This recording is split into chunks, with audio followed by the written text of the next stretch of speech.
Hello everyone, आपका बहुत बहुत स्वागत है आपके अपने यूट्यूब चैनल सिविल स्टाफ में। मेरा नाम है Nidhi Pathak. I am 3 times UGC NET qualified in commerce and management subject और मैं आपको करवाने वाली हूँ यूजीसी नेट जून 2025 की तैयारी। हाँ जी, तो अगर आपका भी सपना है कि आप भी एक कॉलेज में या यूनिवर्सिटी में असिस्टेंट प्रोफेसर बनना चाहते हैं या फिर पीएचडी करना चाहते हैं आफ्टर योर पोस्ट ग्रेजुएशन, तो आप इस एग्जाम को दे सकते हैं। एंड अगर आप चाहते हैं टीचर बनना और बट आपको बीएड नहीं करनी, विदाउट बीएड अगर आप टीचर बनना चाहते हो कॉलेज में, तो आप इस एग्जाम को दे सकते हो। हाँ जी, बिल्कुल, ये बिल्कुल सही बात है।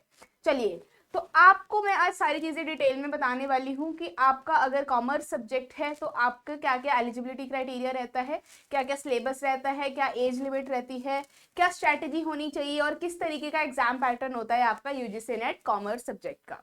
ठीक है जी, क्लियर है। चलिए, तो इस वीडियो को जो है बिल्कुल एंड तक देखिएगा, इसमें आपको बहुत ही इंपॉर्टेंट जानकारी मिलेगी इस एग्जाम से रिलेटेड। चलो, तो आज की वीडियो में एक बार हम डिस्कस कर लेते हैं कि क्या क्या चीजें हम डिस्कस करने वाले हैं। आज की वीडियो में हम डिस्कस करने वाले हैं eligibility criteria, exam pattern, syllabus of commerce and strategy for your commerce subject. ठीक है, एंड हमारा जो बैच है सिविल स्टाफ का वो आपका 23 जनवरी से स्टार्ट होने जा रहा है। तो अगर आप इस एग्जाम की तैयारी करना चाहते हैं तो आप हमारे साथ एनरोलमेंट करवा सकते हैं। आपको नंबर जो है वो डिस्क्रिप्शन बॉक्स में गिवन है, वहां पे आप डायल करके कोई भी क्वेरी अपनी पूछ सकते हैं। चलिए स्टार्ट करते हैं। तो सबसे पहले एलिजिबिलिटी क्राइटेरिया की बात करते हैं कि कौन कौन से स्टूडेंट्स हैं या कौन कौन से ऐसे पर्सन हैं जो इस एग्जाम को दे सकते हैं। तो देखिए, अगर आप मास्टर्स कर रहे हैं, ठीक है, अगर आप मास्टर्स के सेकेंड ईयर में हैं, आप मास्टर्स के सेकेंड ईयर में हैं, मतलब आप क्या कर रहे हैं, आप अगर एमकॉम कर रहे हैं किसी भी रिकॉग्नाइज्ड यूनिवर्सिटी से, क्या कर रहे हैं, if you are doing MCom from any recognised university, तो आप जो है इस एग्जाम को दे सकते हैं। फर्स्ट ईयर में भी दे सकते हैं, बट आई विल एडवाइज कि आप सेकंड ईयर में अगर देते हैं एग्जाम तो आपको ज्यादा नॉलेज मिलती है, क्योंकि आपका जितना भी बीकॉम में आप पढ़कर आए हो प्लस आपका जो फर्स्ट ईयर में आपने पढ़ा है उतना एटलीस्ट आपका कवर हो जाएगा इस सिलेबस के साथ। ठीक है, तो आई विल प्रेफर कि जब आप सेकेंड ईयर में आते हो तो सेकेंड ईयर के जब आपका फाइनल टर्म होता है या फिर अगर आप थर्ड स्टेप सेम में हो तब भी ऐसे एग्जाम को दे सकते हो। ठीक है,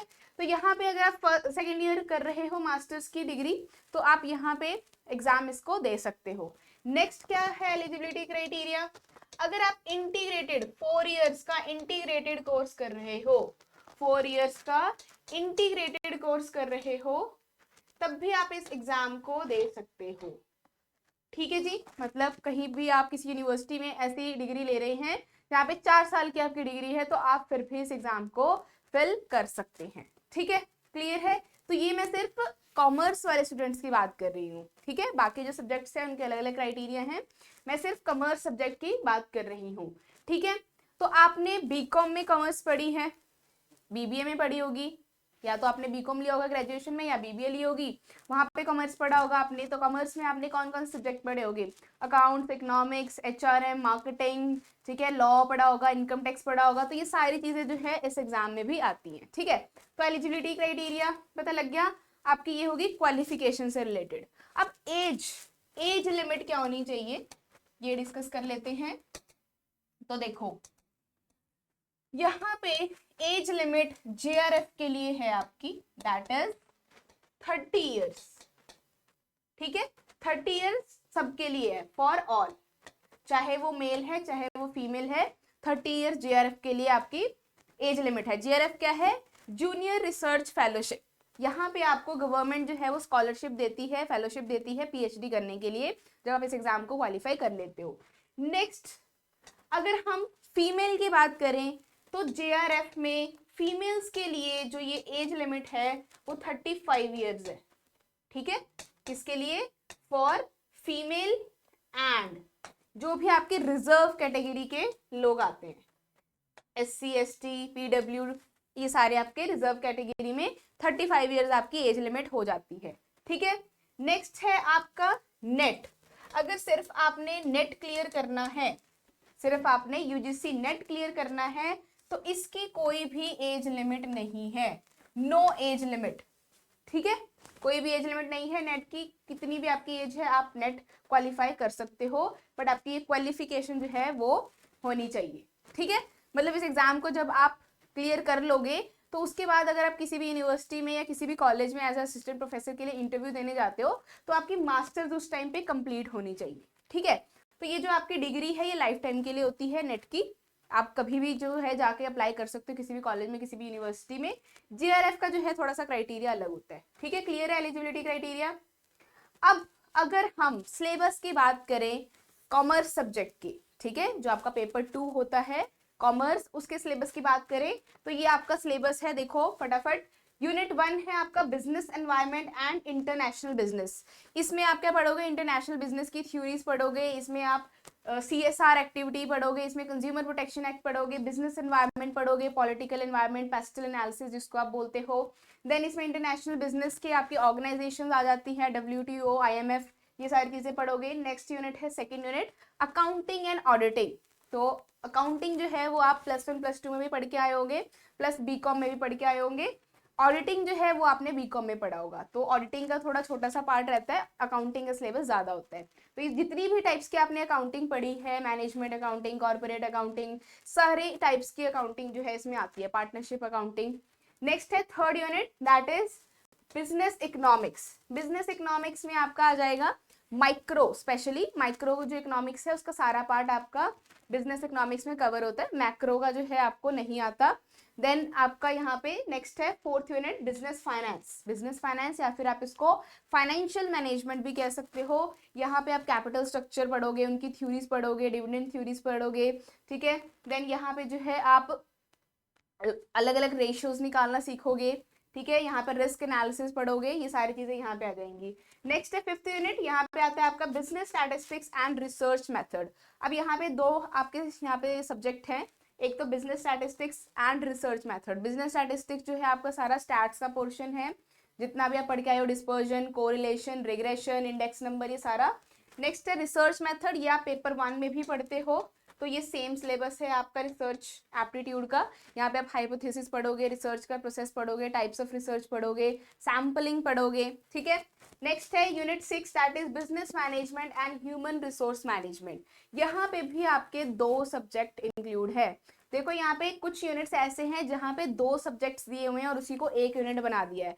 तो अगर हम वैसे देखें तो आपके टोटल 10 यूनिट्स हैं, बट अगर हम उन यूनिट्स को अलग अलग कर दें तो आपके जो है कम से कम 15 से 16 यूनिट्स आपके आते हैं कॉमर्स सब्जेक्ट में। ठीक है, नेक्स्ट है banking and insurance. Banking insurance या बैंकिंग एंड फाइनेंशियल इंस्टीट्यूशन, ये वाला जो आपका यूनिट है इसमें ज्यादातर करंट अफेयर से क्वेश्चन आते हैं, RBI से आते हैं।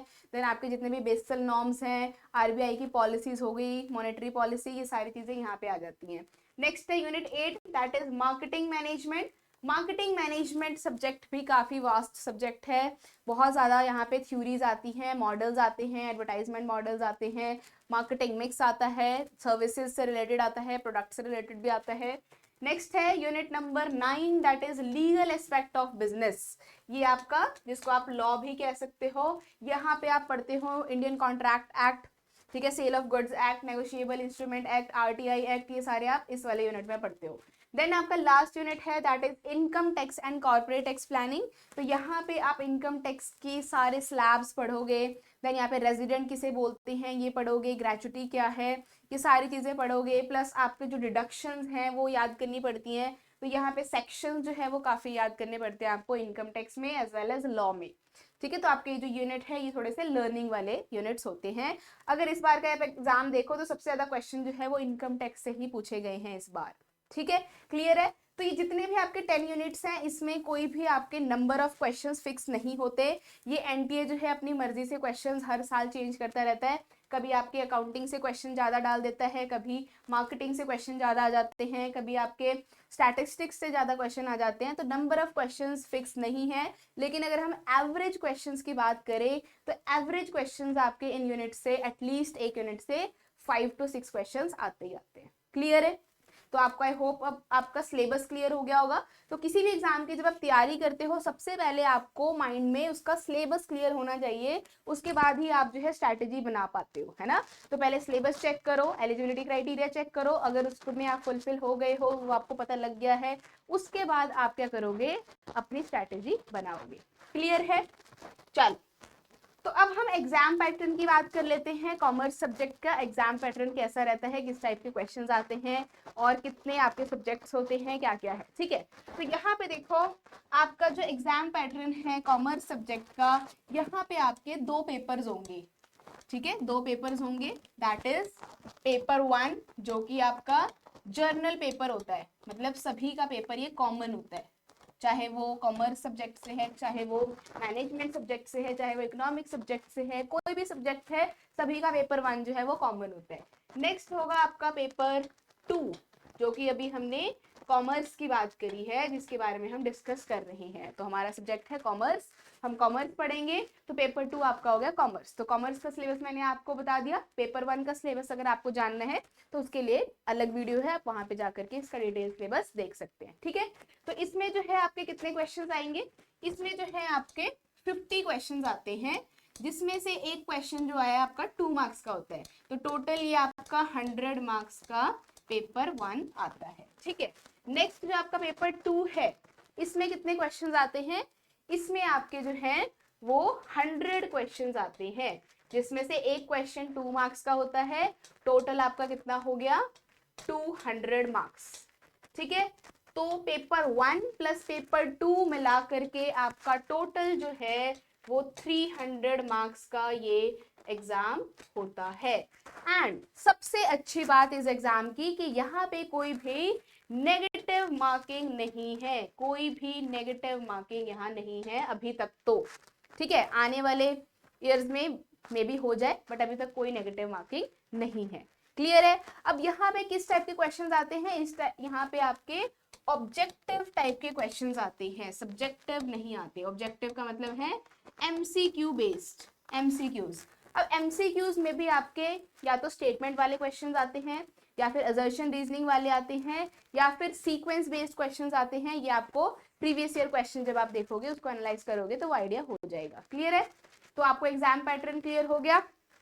ठीक है जी, अब अगर आपको जेआरएफ क्वालिफाई करना है, ठीक है, क्या क्वालिफाई करना है आपको, अगर आपको जेआरएफ क्वालिफाई करना है तो आपको कितने मार्क्स चाहिए, तो आपको एटलीस्ट 300 में से 200 टू 220 या 10 मार्क्स चाहिए फॉर जेआरएफ। अगर आपको सिंपल नेट क्लियर करना है तो एटलीस्ट आपको 300 में से, इसमें कट ऑफ पे भी डिपेंड करता है, एटलीस्ट 170 मार्क्स चाहिए एटलीस्ट। ठीक है, फॉर नेट। क्लियर है, नेट के लिए एटलीस्ट 170 एंड जेआरएफ के लिए 200 टू 220 या 10 के अराउंड। वो आपका कट ऑफ पे भी डिपेंड करता है और लेवल ऑफ एग्जाम पे भी डिपेंड करता है। क्लियर है, चलिए तो अब हम स्ट्रेटेजी जान लेते हैं। सॉरी, स्ट्रेटेजी क्या रहने वाली है या किस तरीके से आपने तैयारी करनी होती है इसकी। तो देखो, सबसे पहले तो आपने क्या करना है, सबसे पहले आपने जो है ये चेक करना है कि आपके स्ट्रॉन्ग यूनिट्स कौन से हैं। मतलब जितना भी आपने अभी सिलेबस देखा कॉमर्स का, उसमें से कौन से ऐसे यूनिट्स हैं जो आपके स्ट्रॉन्ग है, या आप जब कॉलेज टाइम से पढ़ते आ रहे हो तो वो आपको बहुत अच्छे लगते हैं, इंटरेस्टिंग लगते हैं, तो उसको पहले आप पढ़ लो। क्योंकि आपने अभी बिल्कुल स्टार्टिंग करनी है इस एग्जाम की तैयारी करनी, तो आप इंटरेस्टिंग सब्जेक्ट के साथ ही स्टार्ट करो ताकि आपका इसमें इंटरेस्ट और ज्यादा बढ़ जाए। अगर आप बोरिंग सब्जेक्ट से स्टार्ट करोगे फिर आपका मन नहीं करेगा इस एग्जाम को देने का। ठीक है, इसलिए स्ट्रॉन्ग यूनिट्स जो कि आपको इंटरेस्टिंग लगते हैं वो आप स्टार्ट कर सकते हो। ठीक है, जैसे कि स्टैटिस्टिक्स यूज आप स्टार्ट कर सकते हो, इकोनॉमिक्स से स्टार्ट कर सकते हो, मार्केटिंग से पढ़ना स्टार्ट कर सकते हो। ठीक है, नेक्स्ट फिर आपने क्या करना है, फिर आपने अपने वीक यूनिट्स देखने हैं कि कौन से ऐसे यूनिट्स हैं जो मुझे इतने अच्छे से नहीं आते या जिसमें मुझे थोड़ा थोड़ा डाउट है। फिर इसको आपने जो है देखना है कि किस तरीके से करना है। इसके लिए आप जो है कोचिंग इंस्टीट्यूट ज्वाइन कर सकते हो, या फिर सेल्फ स्टडी कर सकते हो, या बुक्स से पढ़ सकते हो। ठीक है, ये आपकी मर्जी है। नेक्स्ट है अब पेपर 1। पेपर 1 पे सबसे ज्यादा फोकस करना है क्योंकि यही आपको जेआरएफ दिलाएगा। तो पेपर 1 जो है इसकी तैयारी अगर आप 1 या फिर 2 महीने लगाते हो पेपर 1 तो आपका अच्छे से तैयारी हो सकती है, क्योंकि पेपर 1 इतना वास्ट नहीं होता। सबसे ज़्यादा टाइम लगता है पेपर 2 में, जो आपका सब्जेक्ट होता है जैसे कि कॉमर्स, ठीक है, तो उसमें ज़्यादा टाइम लगेगा आपको। पेपर 1 पे आपने फिर ज़्यादा फोकस करना है, इसी से आपको JRF क्वालिफाई होगा, ठीक है। नेक्स्ट फिर क्या करना है आपने, ये सारी चीज़ें आपने पढ़ ली, ठीक है। इसके बाद आपने जो है रिवीजन करनी है हर टॉपिक को। जैसे आपने एक यूनिट कंप्लीट कर लिया, जब आप सेकंड यूनिट पे गए तो फर्स्ट यूनिट को छोड़ नहीं देना, उसको रिवाइज करते रहना है साथ के साथ। फिर आप थर्ड यूनिट पे गए तो 2 यूनिट्स हो गए आपके पास, उसको फिर रिवाइज करते रहो साथ के साथ, थर्ड के साथ। इस तरीके से पढ़ाई करनी है। और ऐसा नहीं है कि पहले पेपर 2 सारा पढ़ना है फिर पेपर 1 पढ़ना है, ऐसे नहीं होता। दोनों यूनिट्स सॉरी दोनों सब्जेक्ट्स अगर आप साथ में लेके चलोगे तो ज़्यादा सही रहता है। ऐसा फिर ये नहीं होता कि हमने पेपर 1 को बिल्कुल ही नहीं किया या पेपर 2 को बिल्कुल ही नहीं किया। तो इकट्ठा आपने जो है पढ़ना होता है, तो आपको ज़्यादा सही रहेगा। नेक्स्ट फिर क्या करना है आपने, फिर आपने क्वेश्चंस की प्रैक्टिस करनी है। क्वेश्चंस की प्रैक्टिस करनी है। अब ये कहाँ से कर सकते हो, या तो आप ये टेस्ट सीरीज बाय कर सकते हो, ठीक है, तो हमारी भी टेस्ट सीरीज अवेलेबल है, ठीक है, आप उसको भी बाय कर सकते हो, टेस्ट सीरीज को बाय कर सकते हो, या फिर आप बुक्स से क्वेश्चन प्रैक्टिस कर सकते हो। इसकी बुक्स आती है मार्केट में, कॉमर्स सब्जेक्ट की और पेपर 1 की भी आती है, तो आप वहां से भी बाय कर सकते हो, ठीक है। तो ये सारी चीजें आप यहाँ से प्रैक्टिस कर सकते हो। फिर आपने क्या करना है, जब आपने क्वेश्चन प्रैक्टिस कर लिए, अब ये यूनिट वाइज पहले करने हैं, पहले यूनिट वाइज क्वेश्चंस प्रैक्टिस करने हैं, क्योंकि पहले यूनिट वाइज करोगे तो आपको एक एक यूनिट अच्छे से क्लियर हो जाएगा। अगर आप मिसलीनियस करोगे, इकट्ठे ही सारे मिक्स क्वेश्चंस करोगे, तो आप थोड़ा सा जो है घबरा सकते हो। तो इससे अच्छा है पहले यूनिट वाइज प्रैक्टिस करो क्वेश्चंस की, फिर आप आओ मॉक टेस्ट पे। मॉक टेस्ट, ठीक है, जिसमें आप टाइम के साथ with time mock test practice करना चाहिए, ताकि आपको एग्जाम में जब आप बैठो तो वहां पे भी आपको प्रैक्टिस हो जाए। तो आपका एग्जाम जो है वो CBT मोड पे होता है, कंप्यूटर बेस्ड होता है, ठीक है। तो आप जो है अपने लैपटॉप पे या अपने कंप्यूटर पे जो है एक मॉक टेस्ट बाय करके उसको आप लगा सकते हो, या फ्री मॉक टेस्ट भी अवेलेबल होते हैं, उसको आप प्रैक्टिस कर सकते हो विद टाइम, ठीक है। देन लास्ट में आपने PYQs जरूर करके जाने हैं। PYQs कितने साल के, एटलीस्ट 5 ईयर के PYQs करके चले जाना, ठीक है। तो बिल्कुल रीसेंट से ट्राई करना है आपने, जैसे अभी 2024 में जितने भी एग्जाम हुए आपके रीसेंट, वहां से स्टार्ट करना है, फिर पीछे पीछे जाकर आपने करना है PYQ प्रैक्टिस। ऐसा नहीं करना कि पहले आप 2019 या 2020 का PYQ उठा रहे हो, पहले बिल्कुल रीसेंट ईयर का PYQ उठाओ, फिर पीछे पीछे जाना है, ठीक है। क्लियर है, तो इससे आपको एग्जाम पैटर्न का पता लग जाएगा कि कौन से टॉपिक्स ऐसे हैं जो अब ज्यादा पूछ रहे हैं और पहले ज्यादा नहीं पूछते थे, या फिर कुछ ऐसे टॉपिक्स भी हैं जो आपके पिछले 1-2 साल से बिल्कुल भी नहीं पूछे जा रहे हैं, जैसे वेन डायग्राम है, काफी टॉपिक्स है जो बिल्कुल पूछे नहीं जा रहे हैं। लॉजिकल रीजनिंग में पेपर 1 में भी बहुत टॉपिक्स है, पेपर 2 में भी ऐसे टॉपिक्स हैं, तो आपने उसको अच्छे से एनालाइज करना है। क्लियर है, तो ये स्ट्रेटेजी होनी चाहिए अगर आपको JRF क्वालिफाई करना है बहुत ही कम समय में। तो आपका ये एग्जाम जो है वो साल में 2 बार कंडक्ट होता है, ठीक है, एक जून में और एक दिसंबर में। तो आपके पास जो है बहुत सारे मौके होते हैं, एक साल में आप 2 बार इसको दे सकते हो। तो अगर आपका 100% सिलेबस नहीं भी कवर होता है इस बार, जून के जो एग्जाम होने वाला है 2025 में, फिर भी आपने उस एग्जाम को देना है, फॉर्म फिल करना है, आपको कुछ आइडिया मिल जाएगा कि किस तरीके का एग्जाम आता है। फिर मे भी आपका दिसंबर वाला जो अटेम्प्ट हो वो बहुत ही अच्छे से हो जाए और उसमें आपका JRF क्वालिफाई हो जाए, ठीक है जी। क्लियर है, एंड हमारा बैच जो है वो 23 जनवरी से स्टार्ट होने वाला है, तो आप उसको ज्वाइन कर सकते हैं। इसमें आपको पेपर 1 पेपर 2 सबकी तैयारी कराई जाएगी, और यहाँ पे बहुत ही वेल क्वालिफाइड टीचर जो है वो आपको एग्जाम की तैयारी करवाएंगे, जिनका ऑलरेडी UGC नेट क्लियर है, ठीक है जी। मैं आपको करवाऊंगी commerce and management subject, and paper 1 के भी कुछ यूनिट्स मैं आपको करवाऊंगी। तो आप हमारे चैनल को जो है लाइक कर सकते हैं, सब्सक्राइब कर सकते हैं, एंड शेयर कर सकते हैं अपने फ्रेंड्स के साथ, जिनको भी इस एग्जाम की तैयारी करनी है और उनको इसके बारे में जानना है। Thank you so much, take care and bye bye.